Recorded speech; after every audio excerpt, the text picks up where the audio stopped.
हमारे बंगाल की कला, संस्कृति और सभ्यता हमें सिर्फ देश में नहीं विदेशों में भी पहचान दिलाते हैं।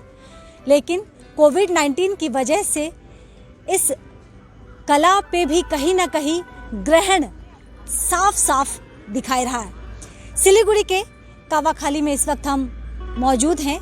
यहाँ बंगाल की जो संस्कृति है, जो कला है, उसे जीवित रखने की कोशिश की गई राज्य सरकार की तरफ से और हर एक छोटा छोटा स्टॉल लगाया गया जहाँ पे आप बंगाल को बेहद करीब से महसूस कर सके। चाहे ट्रेडिशनल फर्नीचर की बात करें, कपड़ों की बात करें, घर को सजाने इत्यादि तमाम चीज़ों की बात करें, जहाँ एक तरफ बंगाल की संस्कृति को जीवित रखने की ये कोशिश है, वहीं दूसरी तरफ रोजगारी को भी, बिजनेस को भी, स्मॉल बिजनेस को भी बढ़ावा देने की ये राज्य सरकार की खूबसूरत पहल की गई थी। लेकिन आज जब हम कावाखाली में पहुँचे तो हमें देख के बहुत ज़्यादा निराशा हुई, क्योंकि ये एक जगह ऐसी थी जहां हमेशा लोगों की चहल पहल होती थी। ये जगह लोगों से खचाखच भरा रहता था। आइए कुछ लोगों से हम बात करें और कोविड-19 का ये दौर इनके लिए कैसा रहा, उनसे बात करें। लेकिन इस बीच में हम आपको दिखाते हैं कि कावाखाली जो लोगों से भरा रहता था कभी, आज कितना खाली है।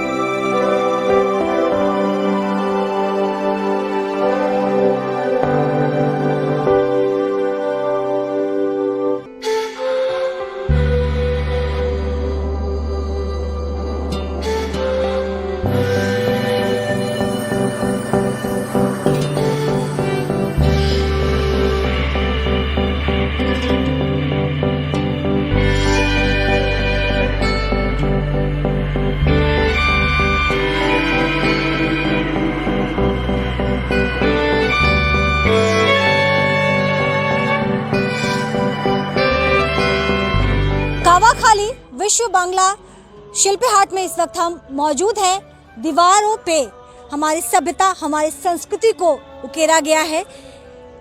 काफी कुछ दर्शाता है यह तस्वीर। इस बीच में हम कुछ लोगों से भी बात करेंगे, कैसा रहा उनका कोरोना काल और क्या कुछ झेला उन्होंने इस कोरोना काल में, हम ये इनसे जानते हैं। चाचा, क्या नाम है आपका? मेरा नाम मोहम्मद अंसार अली। अंसार अली। मोहम्मद साहब, ये बताइए कि कैसा गुजरा ये कठिन वक्त और कितनी चुनौतियां बहुत मुश्किल का सामना कर रहा है हम, सिर्फ हम नहीं, हम लोग भयंकर जाने का मोहताज हुए हैं। अब हम यही काम कर रहे हैं, शिल्पी का काम, आर्टिस्ट का काम। अब ये चौपट हो गया है, डर से लोग खरीदार नहीं कर रहे हैं, आ नहीं रहे हैं और महंगाई हो गया है। अगर हम चेंज करें तो क्या करें, हम बिजनेस को चेंज करें तो क्या करें। अब हम सब्जी तो नहीं बेच सकते, हम ठेला तो नहीं चला सकते, तो अब इस क्या करें हम, बोलिए। कैसे वक्त था? कोरोना के पहले वक्त कैसा था? बहुत बढ़िया था, बहुत बढ़िया। यहाँ हम लोग का माल जो है, हम लोग ये एंटीक पीस है, बहुत कदर है इसका, बहुत कदर, बहुत नाम, बहुत शाबाशी, बहुत। कहाँ से लोग आते हैं खरीदने के लिए? ये तो सब जगह का लोग आते हैं, कलकत्ता, दिल्ली, बम्बे, जो आ गया यहाँ सिलीगुड़ी घूमने के लिए द्वार घुस जाता है। लोकल में भी बहुत चाहिदा है। ये सब तो मार्केट में नहीं मिलता, ये सब सिर्फ हस्तकला में मेला में मिलता है। दिल्ली बोलिए, कलकत्ता बोलिए, वेस्ट बंगाल बोलिए। अभी कैसा है, ग्राहक आ रहे हैं, खरीदार आ रहे हैं? आ रहा है बहुत, एकदम ना के बराबर हिम्मत नहीं जुट रहा है। जब परिस्थिति, इसका बाद क्या होगा, एक तो भयंकर अभी चल रहा है, इसका बाद क्या होगा। दिन भर में कितना बेच लेते, कितना पीस बेच लेते हैं? मुश्किल से किसी को बोहनी हो गया तो किसी को नहीं हुआ। किसी की बोहनी हो गई तो किसी की वो भी नहीं होती है। ये मंजर है यहाँ पे।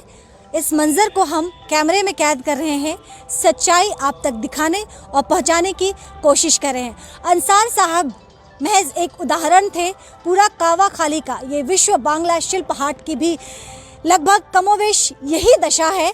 कुछ अन्य लोगों से भी बात करेंगे, उनके लिए कैसी रही ये कठिन घड़ी, ये उनसे हम जानते हैं।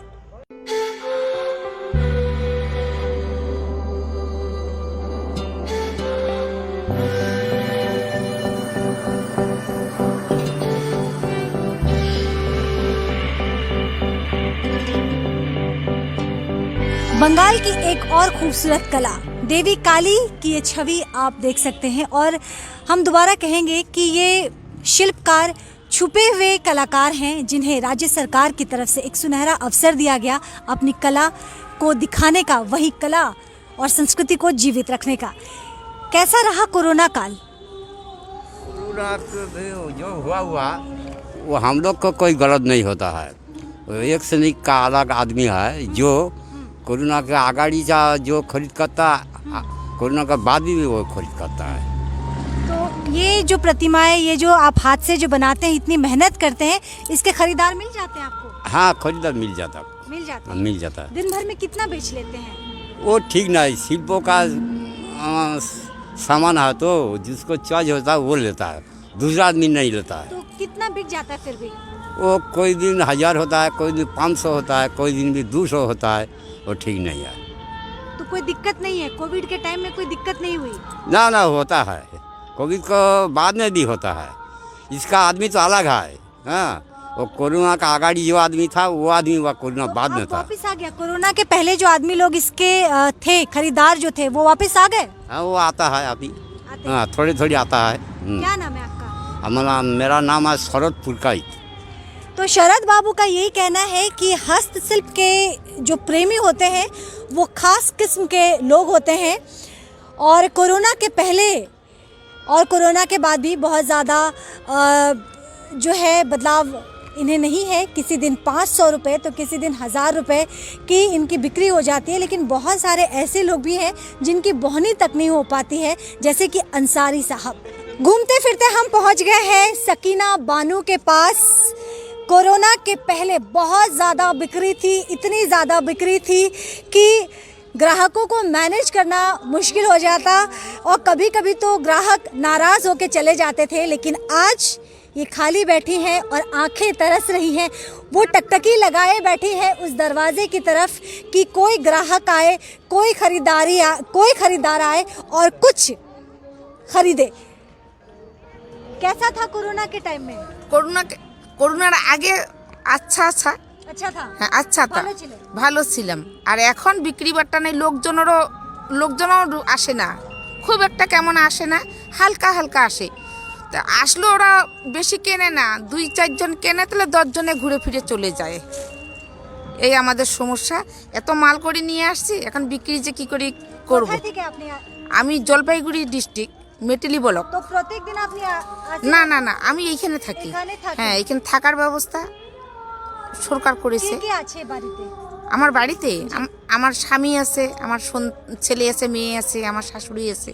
तो ये जो आपका जो ये व्यवसाय है उससे परिवार का गुजारा हो जाता? অন্য কিছু আর বিজনেস আছে? না, অন্য কিছু বিজনেস নাই, এইটাই। আমার গ্রুপের সদস্যগুলো আমার কাজ করে, ওদেরকে তো পয়সা করে দিতে হবে, ওরা কাজ করে। এখন তো সমস্যা হয়ে গেল, মাল বিক্রি না হলে পয়সা কোথা থেকে ম্যানেজ করব? কেমন করে গুজার বছর হচ্ছে? খুব কষ্টে মষ্টে চলছে দিন, উপায় নাই, यही हलो व्यापार। बेहद कष्टपूर्ण जिंदगी बिता रही हैं, परिवार में पति हैं, बच्चे हैं। व्यवसाय यही एक व्यवसाय है जिससे उनका पूरा परिवार इस पे आश्रित है और व्यवसाय की स्थिति क्या है ये भली भांति हम आपको दिखा रहे हैं और आप देख भी पा रहे होंगे। तमाम चीज़ें इस वक्त मिट्टी की आप देख पा रहे होंगे और कारीगर हैं, कलाकार हैं महादेव राय। महादेव जी, ये चीजें जो मिट्टी की है, बहुत मेहनत लगता है इसको बनाने में। खरीदार मिल रहा है आपको? मिलता है 2-4टा। 2-4टा। हाँ। और कोरोना के पहले खरीदार आते थे? হ্যাঁ, 2-4 কম, খরিদ্দার কম। এখনই কম? হ্যাঁ, কম। আগে কেমন ছিল? আগে লকডাউনের আগে ভালো ছিল। বনি हो गया? हाँ, बोनी हो गया। बनी हो गया। हाँ। कितना ग्राहक आ जाता दिन भर में? वो ठीक नहीं। तो ठीक पहले नहीं। और अभी में क्या अंतर है? এই দাম নাকি? না, গ্রাহক জন্য আমি কথা বলছি। হ্যাঁ, কি ডিফারেন্স আছে এখন? ডিফারেন্স ও তো লোকজন নাই, আসলে 2-4টা বিক্রি হয় এই। लोग जौन नाय, आपने सुना महादेव राय जी को, लोग जौन नाय यानी कि लोग नहीं है। मिट्टी के तमाम चीजें तो हैं, लेकिन इन चीजों को खरीदने वाला कोई नहीं है। कप, मिट्टी के दिए, मिट्टी के जग, मिट्टी के धूप जलाने वाला, मिट्टी के यानी कि तमाम चीज़ें और बेहद खूबसूरत चीज़ें, भारतीय चीज़ें, हमारे अपने बंगाल की चीज़ें, तमाम चीज़ें तो यहाँ पे हैं, लेकिन इन चीज़ों को खरीदने वाला कोई नहीं है। फर्नीचर की अपनी ही एक खूबसूरती है और आस पड़ोस के, क्योंकि यहाँ से काफ़ी जगह कनेक्ट करती हैं, नेपाल काफ़ी पास है, बिहार राज्य काफ़ी पास है, भूटान काफ़ी पास है, सिक्किम बहुत करीब है, तो आप समझ सकते हैं कि आसपास के लोग इन चीज़ों को ख़रीदने के लिए यहाँ आते हैं। लेकिन आज विश्व बांग्ला शिल्प हाट जो कि कावाखाली में है, खाली पड़ा है और कोविड-19 की वजह से सभी को एक बड़ा नुकसान झेलना पड़ा और हम धीरे धीरे आहिस्ता आहिस्ता इस दुख से, इस तकलीफ़ से उबरने की कोशिश कर रहे हैं। हमें यकीन है कि जल्द अपना ये गुलिस्तान, ये बागवान, हमारा जो कावाखाली का विश्व बांग्ला शिल्प हाट है, वापस से मुस्कुरा उठेगा, वापस से चहक उठेगा। लेटेस्ट अपडेट के लिए लगातार आप हमारे साथ बने रहे। फिलहाल मुझे इजाज़त दीजिए, नमस्कार।